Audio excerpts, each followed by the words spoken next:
What is going on, everybody? Welcome back to College Football Talk with Peter Burtonette, and welcome back to my series ranking the top 5 games in each conference's schedule. This video, I'll be going over the Big 12, which is kind of a tough conference to predict. More on that in a second, but before I get into revealing my top 5 games, if you go on to enjoy this video, please feel free to leave a like, consider subscribing to the channel, and turn on those post notifications so you're always up to date whenever I upload. But talking about that point I just made, there were 4 teams in this conference that went 7-2, and that was the best record in the conference. No team truly dominated the conference. Everybody got beat by somebody, and not just got beat by somebody, but they got beat at least twice. And that just shows the balance of power at the top of this conference. You also had 3 teams that were 6-3, and 2 more were 5-4. So that makes up, 9, which is half of the Big 12 now, I think, with its expanded size, which means that it's a highly competitive conference. It's wide open, and the fact that the conference champions were the ones predicted by most to finish last in the conference also shows that even a team like Oklahoma State can very much rise into the picture in this conference. But without further ado, let's get into it. I think an under-the-radar game, I'm going to start with this one, is BYU at Colorado on September 27th. This is going to be an early indicator for 2 teams who I would expect to take a step back this season, but are certainly contenders. There's also, this could start brewing, a little bit of a regional rivalry here. There's certainly an apt opportunity for it, and this will be an early test. I think it's one of, if not these 2 teams' first game in conference play, so really a good kind of, stake point to see where these 2 teams are at. Coming in at number 5, this is almost in order of how these games happen, though, because it's so hard to predict which of these games are going to be the biggest ones. But starting out, fittingly so, with the conference opener. This one is August 23rd in Dublin, Ireland. It's a good old case of Farmageddon, and maybe instead of corn and wheat, they're going to be, going after potatoes, because this one's happening in Ireland. You've got Iowa State against Kansas State. Both of these teams have their starting quarterbacks coming back, which is always important. Rocco Becht for the Cyclones, Avery Johnson for the Wildcats. I think they're 2 of the Big 12's favorites. They certainly played to that level last year. Kansas State a little less so. Obviously, the Clones getting to the conference championship game. And I think this one is obviously also very big in both of the hopes and aspirations for the college football playoff for these 2 teams. Coming in at number 4, this is one that maybe you wouldn't expect. These teams were kind of in the middle of the conference last year, maybe even a little bit lower. That's Kansas at Texas Tech on October 11th. Kansas finished really strong last year after a really poor start to the season. I think they went 4-2 down the backstretch and almost beat Kansas State as well. And there are also, on that point, there are 2 other games, I think, for Jayhawks fans or just fans of the conference to look out for. That's October 25th at home against those Kansas State Wildcats. And then, matchup we just talked about, rounding it out, at Iowa State on November 22nd. Those are 2 of the biggest games. But the reason I think this one is important is because if Kansas can get one of those games, they're going to probably need to win the rest of them, and I think this will be their toughest remaining game. Texas Tech, I think, is also a contender in the conference this year. They've kind of been right on that brink for years in this conference, and this is a game that can decide whether they can finally break into what people have expected out of them, here and there, to get into kind of that upper, 2 or 3. Obviously, the most important is to get into those top 2 so you can play in the championship game.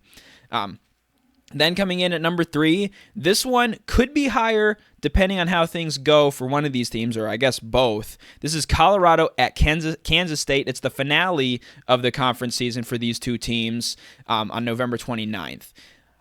By this point, the Buffaloes could be out of not only the Big 12, but of course the college football playoff race as well.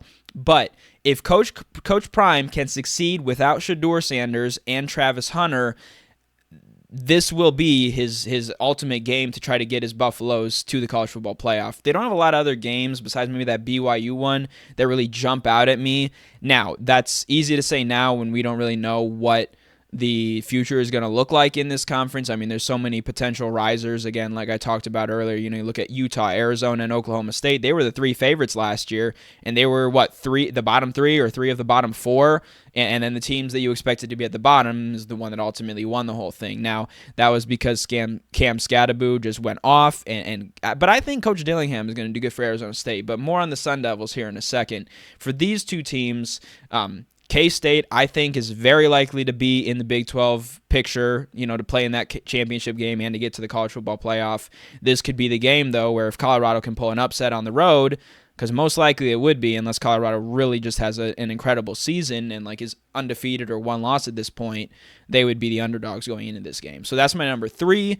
Coming in at number 2, this is also one that maybe is a little bit unexpected, but this is Texas Tech at Arizona State on October 18th.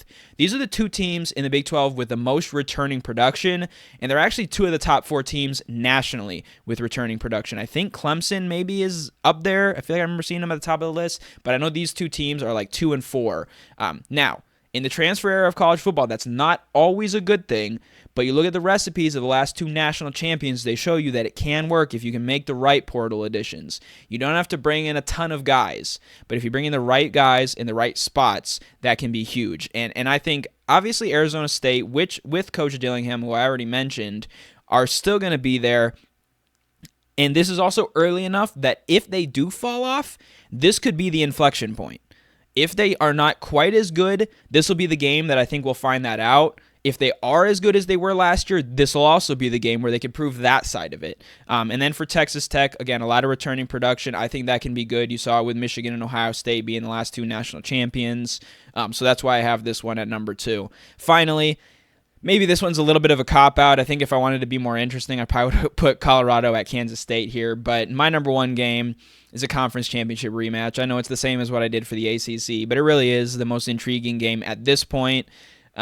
Arizona State at Iowa State on November 1st. At this point, the college football playoff picture will be coming into clarity. Obviously, this is also then that conference championship rematch. Now, it wasn't a great conference championship, but it was probably the 2 best teams. I mean, BYU certainly made a case to have been in the college football or in the Big 12 championship game, and almost into the college football playoff. But this will be a game that's really, really interesting. Arizona State proved it by beating BYU, and Iowa State didn't have a chance to go against them. I would probably have guessed that BYU would probably have beaten Iowa State in a head-to-head last year. But this is the game, to see where these 2 teams are at, and potentially if both these teams don't experience a major, drop-off, one of these teams, the winner, I would say, will be in those. This will either be the first or second college football playoff rankings, being early November. So those are my thoughts on the top 5 games. I've got the grid behind me. It's probably not super clear, but that's available on the Big 12 website if you want to take a look at that. And let me know in the comments below what your top games in the Big 12 are next year. But that's all for this episode of College Football Talk. I'm your host, Peter Burtnett, signing out. Peace.